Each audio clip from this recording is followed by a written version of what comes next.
Good evening. I'm doing this a little early this week because I'm heading down to Cedar City for Shakespeare competition. So I got my reading and my lesson plan all done for that. Okay, so I read all of the stuff on eco art, read all of the chapters, and then perused the websites. On Linda's website, I really liked how she talked about different ecosystems, and then she had a little section called Dramatize.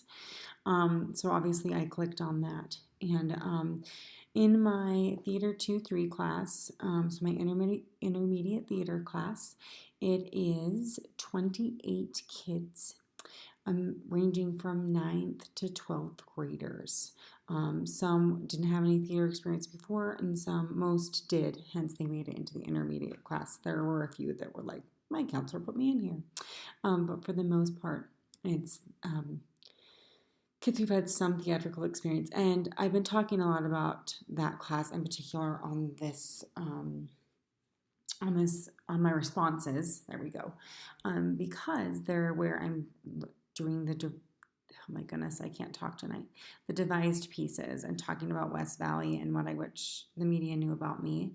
So today, what I did was in regard to the eco lesson plan, is I talked about the earth as a whole and how West Valley fits into the earth and how like eco art what's important about it and why we are important with our earth. We also talked a lot about Greta Thunberg for some reason and her impact and why like young people can really make a difference in the world, even when people don't believe them. So we did that. And then what we did was we dramatized the shapes. Like from the chapters, it talked about spheres and squares and spirals and fractals. And so we played around with what it looked like with physical theater in relationship to our earth and our community.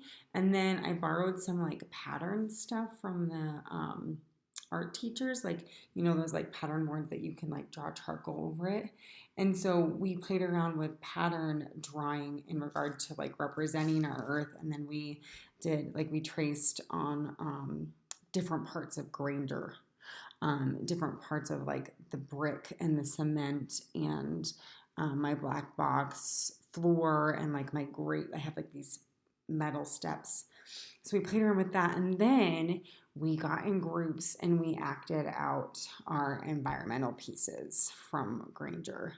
So it was still in little groups, but I feel like they got the concept. And then I showed a few different examples that were on Linda's website, of different, like what the purpose of the art project is.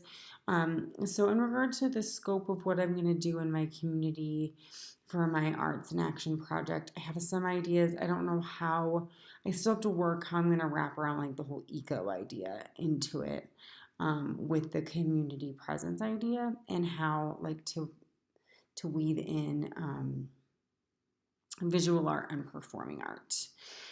So anyway, the kids really enjoyed it, and I've been noticing since this program, that I'm really thinking bigger in regard to how I'm utilizing. Like it's just not all about theater for me anymore. You know what I mean?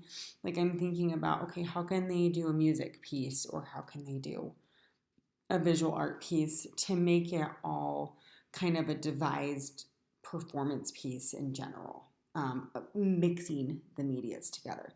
So I did find the reading really interesting in that way, in resonating how to empower our students. I think that's why Greta Thunberg was a huge part of our discussion and a part of the kids' discussions, is like the power of young people expressing art, or excuse me, oh my goodness, expressing things about the world through art or just through activism, and how we can do activism through art. So all kind of layered together. It was really interesting. I think I say this in all my reviews, so I fear that it is monotonous, but it is the truth when I articulate that it's been really fun to utilize what I'm learning in this class directly and immediately into my classroom, and how it's all kind of weaving together. And I can talk about Lugo and they all know what I'm talking about, and they're like, I don't know, it's a fun thing that I'm taking what I'm learning and applying it immediately. So I appreciate the gift. So I'm trying to tweak. I think the lesson plan worked pretty well. I think when I do it next semester or maybe with Theater One, I'll have it a little more refined. But what I loved about it was that the kids were really engaged, and I've set up the environment in that class, especially that they really want, they all have a lot to say, and they feel like they have the right to say it. It took me several weeks to get there, but it really feels good. They are like, oh yeah, I'll do this concept. How about we try this? And we were all pretending to be spirals and spheres and talking about both the organic and then man-made shapes that we create, technology, how it, and that talks about in the chapters. We talked about that too, technology and it's either demise or assistance, in eco art. So yeah, it was a really good thing. I loved the readings and felt as if I applied it directly to my classroom. So overall, it was wonderful. And I'll keep thinking about my arts in action. I have been doing things at the school already, in regard to arts in action. So yeah, anyway, that is my this week's review. Thank you for listening, and I always appreciate it.